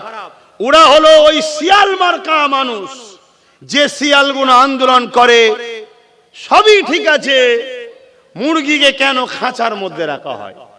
ওকে ছেড়ে রাখো, ছেড়ে রাখো। কেন? খাঁচার মধ্যে থাকলে শিয়ালকে শুকিয়ে থাকতে হয়, খাওয়া জোটে না। ছেড়ে রাখলে ধরে ধরে খাবে। এরম শিয়াল মার্কা কিছু মানুষ আছে, তারা নারীদেরকে চায় ছোট কাপড় পরুক, অর্ধ উলঙ্গ থাক, তাতে করে তারা তাদের নফসের বুড়াই খোরাকের নজরে তাকাবে এবং নারীদেরকে ভোগের নজরে দেখবে, ভোগ করা স্বপ্ন নেবে। কথা বুঝে আসছে না? কিন্তু ইসলাম নারীদেরকে তো বোরখা দিয়ে, পর্দা দিয়ে, হিজাব দিয়ে নারীর মূল্য বুঝিয়েছে। জোরে বলুন সুবহানাল্লাহ। যে জিনিস যত দামি হয় সে জিনিস তত প্যাকিং ভালো হয়, যে জিনিস যত দামি হয় তার নিরাপত্তাও তত হয়, যে জিনিস যত সূক্ষ্ম হয় তার চতুর্দিকের গার্ড প্যাকিংটাও তত ভালো হয়, তাই তো নাকি? যে জিনিস যত দামি হয় তাকে তত দামি জায়গায় রাখা হয়, যে জিনিস যত দামি হয় তার সিকিউরিটি তত দামি হয়, যে জিনিস যত দামি হয় তাকে রাখা হয় তেমন সিকিউরিটি জায়গাতেও রাখা হয়, ঠিক না বেটি? অতএব ইসলাম নারীকে হীরে টুকরোর মর্যাদা দিয়েছে, হীরে বানিয়েছে, আর পুরুষকে রাস্তার পাথর বানিয়ে দিয়েছে। আমাদের মন খারাপ নাকি? আরে আমার মায়ের দাম বেড়েছে, আমার গর্ব হওয়া দরকার তো, ঠিক না বেটি? রাস্তার পাথর পড়ে থাকলে চুরি হওয়ার ব্যাপার নেই, কিন্তু হীরে যদি সামান্য ছোটও হয় ওটা চুরি হয়ে যাওয়ার ব্যাপার আছে। হীরেকে রাখতে হয় কোথায়? আলমারির ভেতরে, লকারের ভেতরে, মখমলের কাপড় জড়িয়ে আলমারি খুললেই মনে হয় একবার দেখি ঠিক আছে কিনা। কি আর ছিঁড়া নোটগুলো পড়ে থাকে, ব্যান্ডিল ব্যান্ডিল, ওর দিকে তাকাবার সময় থাকে না, ও দুটো যাই জাগে যাক। কিন্তু হীরে বারবার তার দিকে টার্গেট। এ আমার মায়ের জাত, বোঝেন বোঝেন, ইসলাম আপনাকে ঢেকে রেখে মূল্য বুঝিয়েছে যে তোমরা নারী, তোমরা হলে হীরে। জোরে বলুন সুবহানাল্লাহ। তোমাকে আমি দামি জিনিস বানিয়েছি, তুমি নিরাপদে থাকো, সেফটি থাকো, ঢেকে থাকো। কেন? তোমার মূল্য অনেক বেশি। আর পুরুষ ও রাস্তার পাথরের নাই, ও পড়ে থাকলো, বস্তা বস্তা পড়ে থাকলো, কেউ টাকাবে না। কথা বুঝে আসছিল নাকি? হ্যাঁ, তাহলে সেই মায়ের জাতেদেরকে বোঝা দরকার। কিন্তু আজ আমার মায়েদের মধ্যে অনেক মা আছে নিজেদের মূল্য নিজেরাই কমিয়ে দিচ্ছে। কি কমাচ্ছে না কমায়নি? আজকে চলে যাও আরব দুনিয়ায়, যে দুনিয়ায় কোন নারীর পায়ের পাতা দেখা যায় না, সেই আরব দুনিয়ায় যখন একটা নারীর বিবাহ হয়, সেই নারীর নজরানা দেনমোহর হলো 1 কোটি টাকা। কত? 1 কোটি টাকা পুরুষকে দিতে হবে, তারপরে বিয়ে হবে। শুনছেন তো নাকি? আর আমার দেশে বা আমাদের সমাজে বলবেন তো কেন? আমরা নিজেদের মূল্য নিজেরা নষ্ট করেছি, নিজেদের মূল্য নিজেরাই নষ্ট করে ফেলেছি। তাদের পায়ের পাতাটাও কেউ দেখেনি, তারা নিজেদের মূল্যকে রেখে দিয়েছে, তাই তাদের মূল্য আল্লাহ মিলাচ্ছে। ভাবো, আসেন ইসলামকে জানি, ইসলামকে বুঝি, ইসলাম মেনে জীবন গড়ি, তবেই কামিয়াব হব। পাশাপাশি আমার ইসলামের ওপরে কেউ জুলুম করলে, কেউ আঘাত দিলে, অযথা মিথ্যাচার করলে, তার বিরুদ্ধে আমাদেরকে সংগঠিতভাবে তাকে জবাব দিবা, এটাও দায়িত্ব রয়েছে।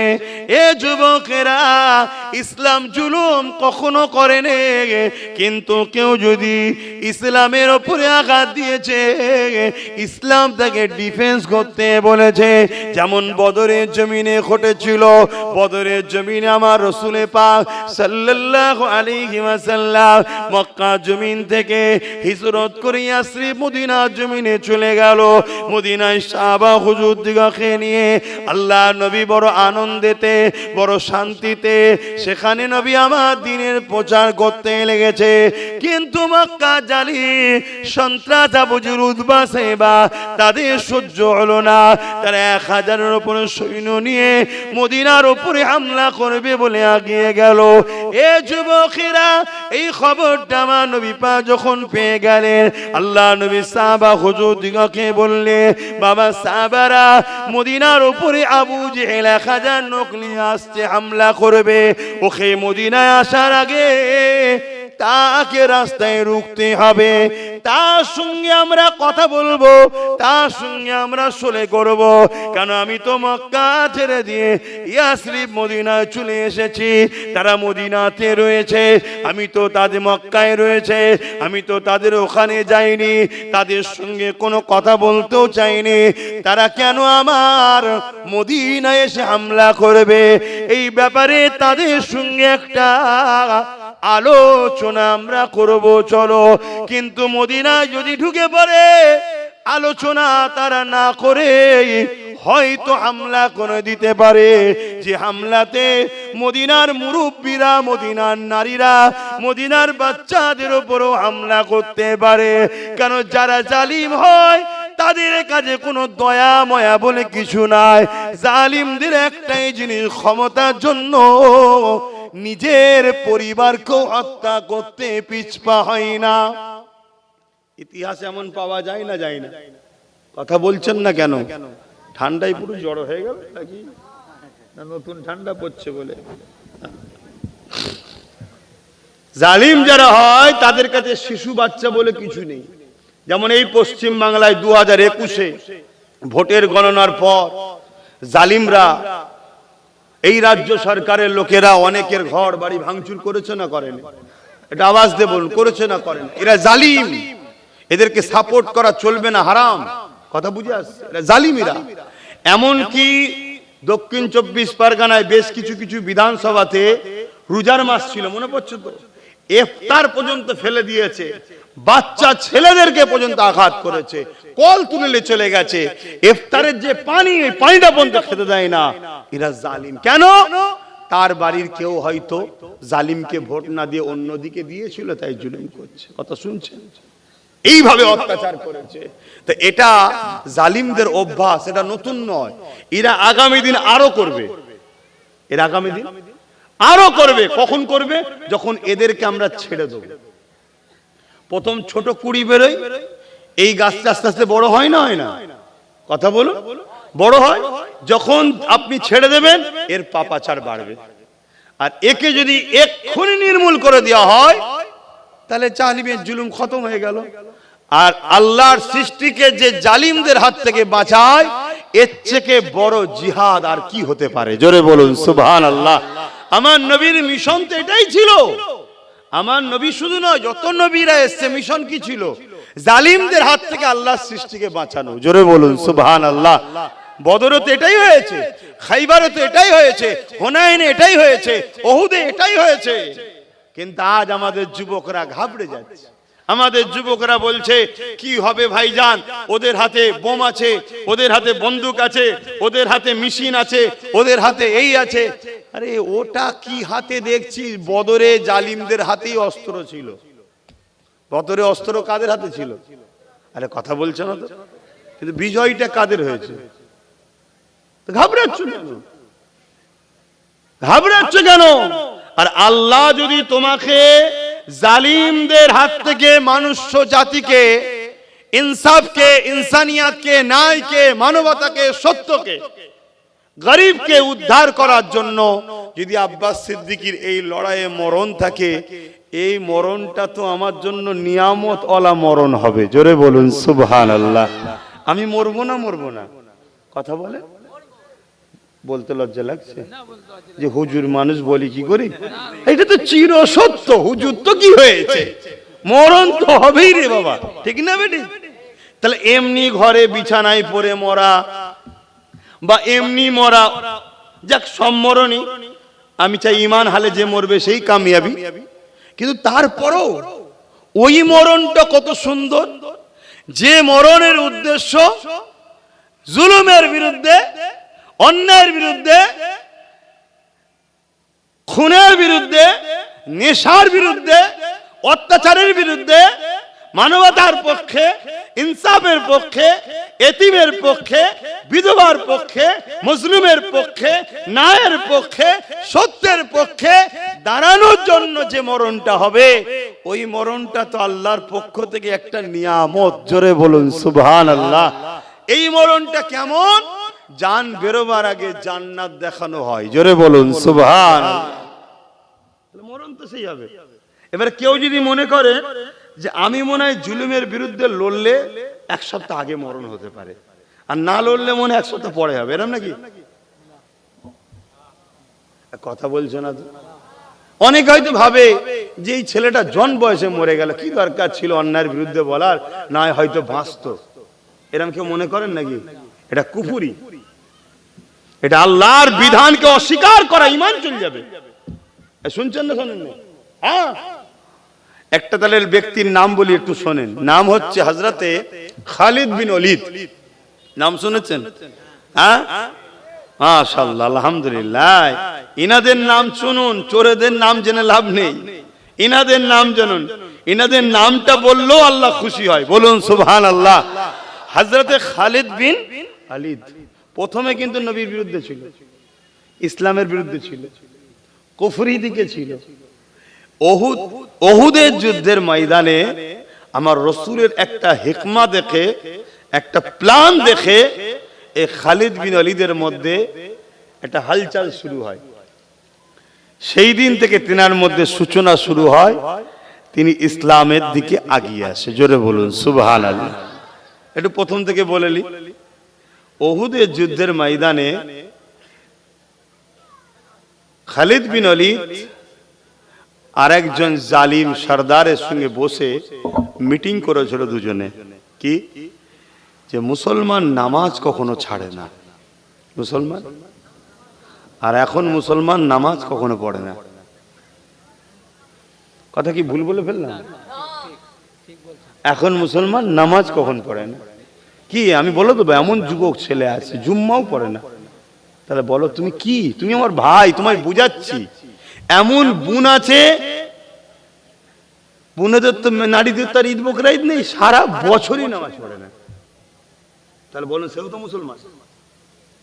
বলুন এই মেয়ে যদি কালকে জুলুমের শিকার হয়ে যায়, এতে আফসোস করার তো কিছু নেই। ওকে কে বাঁচাবে? আল্লাহ ছাড়া কেউ বাঁচাতে পারে কি? হ্যাঁ, আর অথচ আম্মাদের হাজেরা জালিম বাদশার খপ্পরে পড়ে গেছিল, জানেন তো নাকি? হ্যাঁ, যতবার আম্মার ঘরে গেছে, বাদশার মেজে পাকা তৎকালীন সময় যে সঙ্গে মারমার যে মার্বেল ছিল ভেঙে ঢুকে যাচ্ছে বাদশা, আল্লাহ আম্মা হাজেরাকে বাঁচাচ্ছে। জোরে বলুন সুবহানাল্লাহ। আর এখন লক্ষ লক্ষ মুসলিম মেয়ে, লক্ষ লক্ষ মুসলিম মেয়ে, হাজার নয়, ডাটা বলছি, ডাটা, জালিমদের চক্রান্তের শিকার অলরেডি হয়ে গেছে। মুসলিম মেয়ে যাদের সতীতা নষ্ট হয়ে গেছে, তাদেরকে অপবিত্র করা হয়েছে। কেন? কেন? কেন? জালিমরা দেখেছে মুসলিম নারীদের যদি রেহেমটা পবিত্র থাকে, আবার সালাউদ্দিন আসবে, আবার মোহাম্মদ বিন কাসেম আসবে। শুনছেন? যাদের মোকাবেলা করার মতো পৃথিবীতে কোনো মা সন্তান জন্ম দিতে পারেনি। অতএব মুসলমানের সঙ্গে লড়াই ডাইরেক্ট করে পারবো না। এদের মায়ের জাত নারীকে টার্গেট কর। কিভাবে টার্গেট করছে? স্কুলে পড়ে, কলেজে পড়ে, ভার্সিটিতে পড়ে। শুনছেন তো? এই মিডিয়া শুনছো? ভালো ধরে কল, এগুলো ছাড়বে। যদি শুনে 10টা মেয়ে বোঝে। এদের কাছে একটা প্রোপাগান্ডা চালু করা হয়েছে, কি একদল ইসলাম বিদ্বেষী ঘরের ছেলেরা একসাথে পড়ে, তারা এসে বলবে তোমাদের কোরআনের আয়াতটা খুব সুন্দর, তোমাদের এই হাদিসটা খুব সুন্দর, ইসলামের এই কাজটা খুব ভালো লাগে। আমার মায়ের জাত এমনি নরম দিলে সে ভাববে ইসলামের দিকে মনে হয় আগ্রহ আছে, একে একটু ইসলামের কথা শোনাই। শুনছেন না? শোনেন। কিন্তু প্ল্যান মাফিক কাজ হচ্ছে। যখন আর একটু শোনাবে, ফোনে কথা হবে, তোর ফোন নাম্বারটাতে কিছু জানার হলে জানবো, হাই হ্যালো মেসেজ হোয়াটসঅ্যাপ আরো কি কমনে আছে, আস্তে আস্তে সম্পর্ক বাড়ছে না কমছে? আগুন আর মোম কখনো এক জায়গায় থাকলে যে কোনো একটা তো যাবে নাকি, কথা বলে। এভাবে এক জায়গায় হতে হতে হতে হতে একটা দিন আমার বোনটার পবিত্রতাকে নষ্ট করছে। একটা দিন বলছে আমি তোদের দিকে চলে যাব, কিন্তু পরিকল্পনা শুধু নষ্ট করো। একটা দিন হয়তো সন্তান হয়ে যাচ্ছে, সন্তান সমেত ছেড়ে দিচ্ছে। একটা দিন হয়তো সন্তান এসে যাচ্ছে, ওই অবস্থাতে ছেড়ে দিচ্ছে। বাপ আর মা কাউকে জানাইনি, তাড়াহুড়ো করে বিয়ে দিয়ে দিয়েছে। ওই সন্তান কিন্তু জমিনে আসছে। যে সন্তান মুসলিম ঘরে বড় হবে, সবাই জানবে মুসলমানের বাচ্চা, কিন্তু ওই সন্তান বড় হয়ে ইসলামের উপকারে আসবে না। আজকে যেসব মুসলিম এক একটা নেতা আছে দেখছেন না, শেষ করে ফেলছে। এই রকম প্রোটেকশন তৈরি হচ্ছে। এই কথা বুঝছেন না, বোঝেন না? কথা খারাপ হচ্ছে আমার, অজে অসুবিধা হচ্ছে নাকি? কি ও শুনবেন বাবারা, বাবারা এই ওখান থেকে নবীর প্রেমে ঝাঁপ দিয়ে পড়ে গেছে, ওখানে চলে গেছে। হ্যাঁ, ওটাও শোনেন, মানা করছি নি, কিন্তু কি চলছে বাস্তবটা। সময়ের দাবি কি, সময় কি চাইছে, এটা একটু শোনো। এসেছি তোর আগে 3 বার, অনেক কাজ করেছি তো। তাহলে আজকে আমার প্রত্যেকটা বাপকে বলবো, আমার মা বোনের নারীর জাতেরা, আমার বোনেরা হয়তো এই কথা শুনে মনে দুঃখ পেতে পারে, কিছু করার নেই, কিছু করার নেই। তুমি একা ধ্বংস হচ্ছ তা নয়, তোমার ভুলের কারণে এই সমাজে এমন একটা বিস্ফোরা সন্তান আসছে যার দ্বারা ইসলাম সমাজটা পুরো ক্ষতি হচ্ছে। সে বড় হয়ে হয় ক্রিমিনাল হচ্ছে, আর নাই চরিত্রহীন। সে তো আমাদের নয়, সে কথা বুঝে আসছে না? আমি আর খুলে বলতে পারছি না তো। তাহলে বদলাম হেডলাইনে কি হবে, মুসলমান দেখো কি, সেই বদলাম আমাদের হচ্ছে। এইভাবে ইসলামের ঘরের বেটিগুলোকে টার্গেট করা হয়েছে, শুনছেন? তাই আমি প্রত্যেকটা বাপকে বলবো, পড়াও, পড়াতে হবে। পড়াতে আমি নিষেধ করছি না, সাথে করে নিয়ে যাও, সাথে করে নিয়ে আসো। ফোন দাও ছোট ডিব্বা, শুধু খোঁজ লিবার, মা কোথায়, তুই কোথায়, যাবো এক্ষুনি। এই শুনছেন না, শোনেন না? এটা আমার বোনেরা কষ্ট পেলেও পেতে পারে, কিন্তু জাহান্নামের হাত থেকে বাঁচাবার রাস্তা দেখাচ্ছি বোনগুলোকে। শুনছেন না, শোনেন না? আর যখন তখন তার ফোনকে 2 দিন 3 দিনের জন্য নিয়ে নাও। কোথা থেকে ফোন আসছে, কি ব্যাপার দেখো। একটা পুরুষের গায়ে পুরো ছিঁড়া জামার মতো যদি দাগ লেগে যায়, কিচ্ছু যায় আসে না। ও নিজে পাপী, সমাজের কোনো ক্ষতি হবে না। আপনার মুখে চুনকালি কিছুক্ষণ লাগলেও লোক ভুলে যাবে। কিন্তু একটা মা যদি, আমার মায়ের জাত নারী যদি রেহেম অপবিত্র হয়ে যায়, এমন বিস্ফোরা জন্মাবে, ইসলামের তো দুশ্মন হবে। হক্কানি আলেমরা যখন ইসলামের বিরুদ্ধে বলবে, ও তখন দাঁড়িয়ে গিয়ে বলবে তোমার ওয়াজ বন্ধ করো, এখানে সবাই চলবে না, আমার নেতা নেত্রীর কথা চলবে, অন্য কারো কথা চলবে না। এমন মুসলমান আছে না নাই? হ্যাঁ, এইসব বিস্ফোরা কথা বুঝে আসছে না? নাই, এদের মুখ থেকে কখনো শুনতে পাবেন না, এদের মুখ থেকে কখনো শুনতে পাবেন না যে কোরআন শেষ হয়ে যাবে বললো এটা অন্যায় করেছে, এটা বলবে না। আর আমরা যখন বলবো যে কোরআন শেষ করবে বলেছে, সে শয়তান বদমাইশ, তার 7 দিন নেই তোর ঈমান চলে যাবে, তখন আমাদের সমালোচনা করবে। এই কথা বুঝছেন না? বলেন, কিচ্ছু করার নেই বাপ, দিনটা অনেক কষ্ট করে এসেছে। এই দিনটাকে, আমার ছেলে গান শুনেছে, আমার ছেলে যাত্রায় গেছে, আমার মেয়ে টিভি দেখে ফেলেছে, আমার মেয়ে গান শুনে ফেলেছে, ওটা কিছুক্ষণের জন্য গুনাহ করেছে, তওবা করলে মাফ হয়ে যাবে। শুনছেন তো নাকি? কিন্তু গোড়া যদি গন্ডগোল হয়ে যায়, গোড়া যদি গন্ডগোল হয়ে যায়, তাহলে কি হবে? বাবেরা নওজওয়ানেরা, হযরত খালিদ বিন ওয়ালিদ এমন করে ইসলাম কবুল করে নিল। সময় বড় কম, কেন তাবারুক রয়েছে। এ যুবকেরা, খালিদ বিন ওয়ালিদ ইসলাম কবুল করে নিয়ে রোমদের বিরুদ্ধে লড়াই করতে যাচ্ছে। 3000 সৈন্য রয়েছে নবী সাহাবাদের, কত, আর রোমদের রয়েছে 2 লক্ষ। এই 2 লক্ষ সেনার বিরুদ্ধে 3000 সৈন্য পাঠিয়েছে। 3 জন সিপাহসালার রাসূল তৈরি করে দিয়েছিলেন। 3 জন শহীদ হয়ে যাবার পর হযরত খালিদ বিন ওয়ালিদ ইসলামের ঝান্ডাকে হাতে তুলে নিয়ে হুজুর আমার জালিমের বিরুদ্ধে লড়াই করতে লেগেছে। এই লড়াইয়ের রণকৌশল এত ছিল, 3000-এর সামনে 2 লক্ষ টিকে থাকতে পারল না।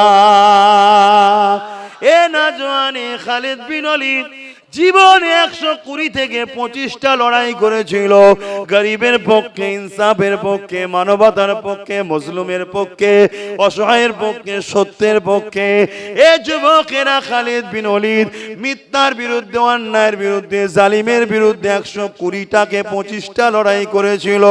প্রতিটা লড়াইয়ে খালিদ বিন ওয়ালিদের নেতৃত্বে আল্লাহ পাক বিজয় দিয়ে দিয়েছিলেন। এই খালিদ বিন ওয়ালিদ একদিন বিছানাতে শুয়ে আছে, ইন্তেকালের সময় ঘনিয়ে এসেছে। খালিদ বিন ওয়ালিদ চোখ ভরা পানি নিয়ে কাঁদে, আর স্ত্রী পাশে বসে রয়েছে। কি কষ্ট হচ্ছে আপনার, কেন কাঁদছেন?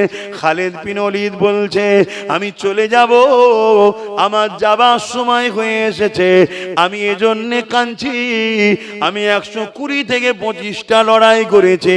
প্রতিটা লড়াইয়ে যাবার সময়ে আল্লাহর কাছে দোয়া করতাম, আল্লাহ আমি যেন হকের জন্য লড়তে লড়তে শহীদ হয়ে যায়, আমি যেন মানবতার জন্য লড়তে লড়তে শহীদ হয়ে যায়, আমি যেন ইনসাফের জন্য লড়তে লড়তে শহীদ হয়ে যায়।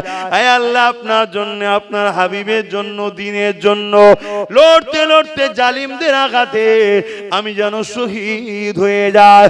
আমার প্রাণের স্ত্রী রে, আমার শরীরের এমন কোনো জায়গা নাই যেখানে বল্লমের দাগ নাই, তরোয়ালের দাগ নাই, তীরের দাগ নাই। আমার শরীরে হাজারো আঘাত লেগেছে, কিন্তু আমি শহীদ হলাম না, জালিমদের আঘাতে শহীদ হলাম না। প্রতিটা লড়াইয়ে বিজয় পেয়ে গেলাম। আজ আমি বিছানায় শুয়ে শুয়ে ইন্তেকাল করছি, আমি খালিদ শহীদ হতে পারলাম না, এই জন্য আমি মনে দুঃখে কাঁদছি। স্ত্রী সান্ত্বনা দিয়ে বলছে, কে আছে দুনিয়া জমিনে আপনাকে শহীদ করতে পারবে? কেন আপনার নাম হলো সাইফুল্লাহ, আল্লাহ তরোয়াল। কে আছে জমিনের উপরে আল্লাহ তরোয়াল খেয়ে ভেঙে দিতে পারবে? এই আল্লাহ তার তরোয়াল খেয়ে ভাঙতে দেয়নি। আরো জোরে বলুন সুবহান। এ যুবক, তোমরা ওঠো, দাঁড়াও, তোমাদের অপেক্ষায় আছে হাজার হাজার মজলুমরা, হাজার হাজার মজলুম তোমাদের অপেক্ষায় আছে। তোমরা জাগলে হাজার হাজার লাখো কোটি, তাদের ধর্ম আলাদা হতে পারে, তারাও তোমাদের মুখের দিকে তাকিয়ে আছে, তারাও তোমাদের কাছে আসবে। তোমরাই পারো মানুষের চোখের পানি মুছতে, তোমরাই পারো মানুষের মুখে হাসি ফুটাতে, তোমরাই পারো এই সমাজে ন্যায় প্রতিষ্ঠিত করতে। তোমরাই তো খালিদ বিন ওয়ালিদের উত্তরসূরি, তোমরাই তো মোহাম্মদ বিন কাসেমের উত্তরসূরি। একটা 17 বছর 18 বছরের ছেলে, তার মোকাবেলায় জালিমরা থরথর করে কেঁপেছিল। বলো, তোমরাই তো সালাউদ্দিন আইবির উত্তরসূরি। তোমরা জাগো আমার ভাই, তোমাদেরকে ইচ্ছা করে গান ধরিয়ে দেওয়া হয়েছে, যাত্রা ধরিয়ে দেওয়া হয়েছে, মেলা ধরিয়ে দেওয়া হয়েছে, ফাংশন ধরিয়ে দেওয়া হয়েছে, বাড়ি বাড়ি টিভি ঢুকিয়ে দেওয়া হয়েছে, মোবাইল ধরিয়ে দেওয়া হয়েছে, মদ ঢুকিয়ে দেওয়া হয়েছে। খেয়াল করে দেখো, মুসলিম মেজরিটি এলাকাতেই মদের আড্ডা, মেলা, লড়াই এখনো মুসলিম মেজরিটি এলাকাতেই দোকান দেওয়া হয়। তোমাকে জড়াবে বলে। কেন? তুমি যদি সুস্থ মাথায় জেগে থাকো, এই সমাজে তিলোত্তমা তাহলে রেপ হতো না। তুমি যদি সুস্থ মাথায় জেগে থাকতে এই সমাজে তামান্না বোমে মরতো না। তুমি আজকে ঘুমিয়ে ঘুমিয়ে তাদের হাতের পুতুল হয়ে আছো বলেই তো তামান্না ছোট্ট বাচ্চা বোমের আঘাতে গেল, তিলোত্তমা মানুষের সেবা করছে, রাত জেগে অপারেশন করছে, তাকে রেপ হয়ে চোখ দিয়ে খুন বেরিয়ে মারা গেল। আজ ইনসাফ হলো না কেন? মাথায় যে বসে আছে সেও বদমাইশ, এখানে বসে আছে সেও চিটিংবাজ, সব মিলেমিশে আছে। কথা কি কষ্ট লাগছে নাকি? একদম সাচ কথা বলে যাচ্ছি। যদি নিতে না পারো তাহলে বাপ আমার কিছু করার নেই, সমস্যা অন্য জায়গায়। আবারও কাছে আমি কথা বাড়াচ্ছি না। সালাম জানিয়া নবী।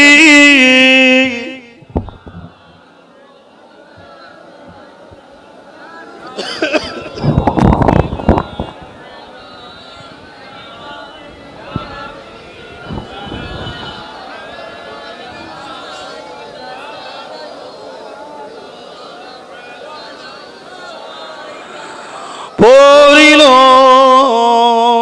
আল্লাহ আরো বাণী, পোহালো দুঃখে রজনী,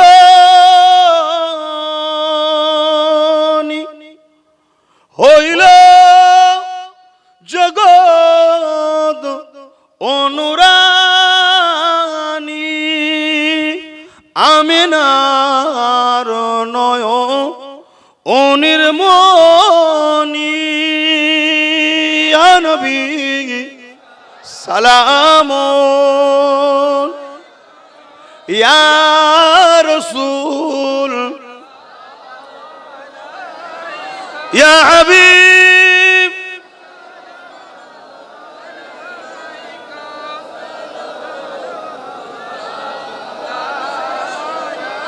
ইয়া নবী নাম ও পিয়ারা, ইয়া রাসূল নাম ও পিয়ারা, अर्श पर हक ने पुकारा, सच पैगंबर हक हमारा, या नबी सलाम या रसूल या हबीब,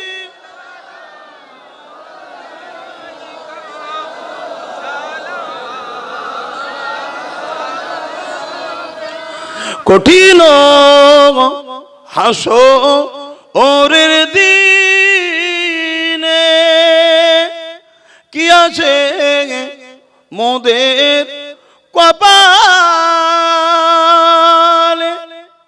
গুনাহগার উম্মাহ আত আপনার লইবেন সঙ্গে মাহশরে, নবী সালাম ইয়া রাসূল ইয়া হাবিব, সালাওয়াতুল্লাহ। সকলে বসুন। বালাগাল উলা। আমার মাফিজুল মন্ডল ভাই কে আছেন? কে আছেন? মাফিজুল মন্ডল ভাই এই গ্রামে বাড়ি, মসজিদের পিছনে। কই যান, ঘরে যান। সকলে বিসমিল্লাহ শরীফের সঙ্গে দরুদ শরীফ, সূরা ফাতিহা, ইখলাস শরীফ পড়ুন, দোয়া চাওয়া হবে। আমি আবার বলে যাচ্ছি, আমার ফটোগুলো খুলে নেবে। ঈদের এর পরে ঈদও করবে না, আমার পরও করো কেন? ধর্মকে ধর্মের জায়গায় রাখো। হ্যাঁ, আইএসএফ দল আমি প্রতিষ্ঠিত করেছি, স্বীকার করছি, হারাম কিছু করিনি। যখন কোনো মায়ের লালের কথা চলবে না, কেন করেছি? এই জুলুম, অন্যায়, অত্যাচারের বিরুদ্ধে একটা রুকার মতো লোক দরকার। কিন্তু আমি অন্য সাইডে আছি। হ্যাঁ, আমার ভাইকে আমি সাপোর্ট করবো না তো কাকে সাপোর্ট করব? কি গো ভাই, ভুল বলছি নাকি? আমি তাকে সাপোর্ট করি, তার হয়ে প্রচার করি, তার কথা 100 বার বলি, 1000 বার বলবো। যার ভালো লাগবে মিশবে, যার ভালো লাগবে না মিশবে না। কিন্তু সে একটা জনপ্রতিনিধি, তারটা ঠিক আছে। আমি অন্য লাইনে, অন্য জগতের, আমারটা দেওয়া উচিত হয় না। কথা বুঝে আসছে? এটা বুঝালাম, ভুল হতে পারে মানুষের, নেক্সটে যেন না হয়। সম্পর্ক রাখলে রাখার চেষ্টা করো, রাখবো, কেন রাখবো না? দোয়া চাওয়ার আগে ছোট্ট করে শুধু এসআইআর দুটো কথা বলে যাব। এসআইআর অ্যাকচুয়ালি হলো সংযোজন, সংশোধন। যেসব ভোটার মারা গেছে তাদের নাম বাদ যাবে। যাদের 4-5 জায়গায় ভোট আছে, বিয়ে হয়ে গেছে, চলে গেছে কন্যা, মেয়েরা অন্য জায়গায়, এখানেও নাম সেখানেও নাম, বাদ যাবে। বা অনেকে 4-5টা জায়গায় নাম করে ফেলেছে বিভিন্ন ছলে কলে, সেগুলো বাদ যাবে। কথা বুঝে আসছে? এবং নতুন কেউ ভোটার, তার নাম উঠবে। এটা হলো অরিজিনাল এসআইআর। এর আগে 8 বার হয়েছে। যদি এটা হয়, ভয় খাবার কিছু নেই, টেনশনের কিছু নেই। কিন্তু এসআইআর এর নামে রাজনীতির পাওয়ারকে যদি অপব্যয় করা হয়, অপপ্রচার করা হয়, অপপ্রচার করা হয়, রাজনীতির পাওয়ারকে কাজে লাগিয়ে গরিব, দুঃখী, অসহায় মানুষদেরকে যদি বঞ্চিত করা হয়, তাহলে এটা জুলুম, এটা সংবিধান বিরোধী। তাকে ঘৃণা করতে হবে, ধিক্কার জানাতে হবে, সেই এসআইআর কে ব্যান্ড করার জন্য লড়তে হবে। কথা বুঝে আসছে? কিন্তু মনে রাখবেন, কেউ বলছে মুসলমানের নাম বাদ যাবে, কেউ বলছে অমুসলিমের নাম বাদ যাবে। আমি মনে করি গরিবরা বিপদে পড়বে। কথা কিছু বুঝে আসছে? আমি হিন্দু মুসলমান করতে এখানে আসিনি, গরিবরা বিপদে পড়বে। তাই গরিবদেরকে বলবো, সংগঠিত হও, ঐক্য হও। হ্যাঁ, বিগত দিন জানি আমার অনেক ভাইয়েরা কেন্দ্র সরকারকে নিয়ে মজা করেছিল। কেন্দ্র সরকার বলেছিল মুসলমানদের তাড়িয়ে দেবো, মজা নিয়েছিল, অনেক কিছু করেছিল। অনেকে ধারণা ছিল মুসলমান চলে গেলে এই ঘরটা আমার হয়ে যাবে, এই দোকানটা আমার হয়ে যাবে। কথা বুঝে আসছে তো নাকি? যারা এই নাচানাচি করেছিল, সমীক্ষা বলছে তাদের নামই বেশি বাদ যাচ্ছে। এর জন্য আনন্দ কিন্তু আমরা নয়, এর জন্য আমরা খুশি নয়। কেন? কেউ ভুল করেছে বলে আমিও তার সাথে তাল মিলাবো, এটাই তো পার্থক্য। কথা বুঝে আসছে না? নাই। কিন্তু আমি বলছি গরিবরা বিপদে পড়বে, সে গরিব মুসলিম হোক আর গরিব অমুসলিম হোক। তার কি ধর্ম পরিচয় তার কাছে রাখো, আমার ধর্ম পরিচয় আমার কাছে থাকুক। দিনের শেষে আমরা ভারতীয় মানুষ, বিপদে পড়ছি, এক হোক। যদি এসআইআর কে এসআইআর এর সিস্টেমে হয়, সংযোজন, সংশোধন, উচিত হবে সমস্ত নাগরিকদের সহযোগিতা করা। কিন্তু এসআইআর এর নামে যদি মানুষকে ঠকানো হয়, পক্ষপাতিত্ব করা হয়, এগুলো আমার রাখবো, বাকিগুলো রাখবো না, তাহলে এটা সংবিধান বিরোধী। সংবিধানের বিরুদ্ধে যে, তাকে কোনোভাবে মাফ করা যাবে না। তাকে দরকার হয় সংবিধানের দায়রায় তার বিরুদ্ধে লড়াই করতে হবে। কথা বুঝে আসছে তো ভাই? এটা হলো এসআইআর। এবারে আপনার কাছে দুটো ফর্ম আসবে, এই ফর্ম দুটোকে ফিল আপ করতে হবে। ওই ফর্ম দুটো ফিল আপ করার পর যিনি বিএলআরও আসবে, নিয়ম হচ্ছে আপনার ঘরে আসবে ফর্ম দিতে, আপনার ঘর থেকে ফর্ম নিয়ে যাবে। যদি এর বাইরে কোনো বিএলআরও কাজ করে, তার নাম, ফোন নাম্বার, ফটো আমাদের কাছে দিয়ে পাঠাবেন, তার বিরুদ্ধে আইনত ব্যবস্থা নেব। এটা হলো নিয়ম। ঘরে আসতে হবে, ঘর থেকেই ফর্ম নিয়ে যেতে হবে, 3 বার আসতে হবে। এটা নিয়ম ঘোষণা হয়েছে, তো নির্বাচন কমিশন ঘোষণা করেছে, তার জন্য তুমি পয়সা পাবে। কথা বুঝে আসছে? কিন্তু এই যে ফর্ম দুটো দেবে, দুটো ফর্মকে ফিল আপ করবেন, করে যে বিএলআরও আসবে তাকে বলবেন আপনি আমার সামনে স্ট্যাম্প মারুন আর সই করুন। একটা ফর্মে স্ট্যাম্প মারবে, সই করবে, ওটা আমার হাতে দেন। এটাই স্ট্যাম্প মারুন, সই করুন, এটা আপনি নেন। এই যে দিচ্ছেন, এর একটা ফটো তুলে রাখবেন। কথা কিছু বুঝছেন? বাইচান্স যদি কোনো রকম ভাবে আপনাকে ফাঁসানো হয়, এই যে ডকুমেন্টস একটা আপনার কাছে রয়েছে আর এই যে ফটো দেওয়া হয়েছে, এইটা দ্বারা সেই ব্যক্তির নামে, অবশ্যই আমি তো আছি, কিন্তু আল্লাহ আমাকে একটাই লাঠি মিলিয়েছে, আরো মিললে আরো লড়াই করতাম। ওই নওশাদের দ্বারা আপনাদের হয়ে লড়াই করা হবে। প্রয়োজন হয় সুপ্রিম কোর্ট যেতে হয়, সুপ্রিম কোর্টও যাওয়া হবে, ঘাবড়াবার কিচ্ছু নেই। কথা বুঝে আসছে? একটা আছে, একটা গেলে লড়ছি, 50টা থাকলে 50 জায়গায় লড়তাম। তো যাই হোক, লড়াই হবে। এবং কান টানলে মাথায় আসে, ওকে ধরে টানলে কোন নেতা কি করেছে, কোন অফিসার কি করেছে সব বেরোবে। এক কথা বুঝে আসছে? শেষ কথা, এসআইআর পুরো দেশ জুড়ে নির্বাচন কমিশনার করছে 12টা রাজ্যে। এই 12টা রাজ্যে নির্বাচন কমিশনার করছে। নির্বাচন কমিশনারের সঙ্গে বিজেপির ভালো সম্পর্ক আছে, এটা কোনো সন্দেহ নাই। কথা বুঝে আসছে না? নাই। কিন্তু বাংলায় এসআইআরে সম্পূর্ণ সহযোগিতা করছে রাজ্য সরকার। 90,000 অফিসার দিয়েছে। অফিসারদের টোটাল খরচ টরচ যে বাজেট হবে, শোনা যাচ্ছে 221 কোটি টাকা নাকি বাজেট করেছে। অতএব সম্পূর্ণ সহযোগিতা করছে, কিন্তু রাস্তায় দাঁড়িয়ে বলছে এসআর মানি না, এসআর মানি না, এসআর করতে দেবো না। শুনছেন তো নাকি? অতএব এরা দুজন মিলে পুরো দেশটাকে শেষ করতে চলেছে। এই হলো আমার কথা শেষ। বীজখানে একটু বলে দিলাম এসআইআর নিয়ে। অসুবিধা হলো কারো মাথায় ঢুকছে নাকি? ধর্মসভায় এসে বললেন কেন? এটাও ধর্মের মধ্যেই পড়ছে। মানুষ যখন বিপদে পড়ে তাকে সঠিক রাস্তা দেখাবার নাম ইসলাম।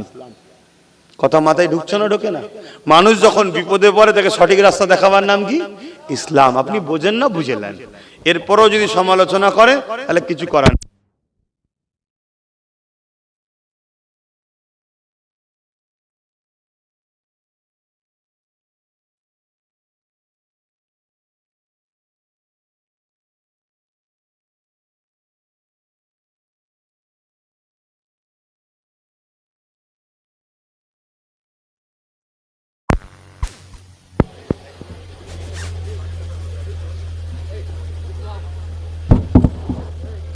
বাবা মার সংক্ষেপ করছি।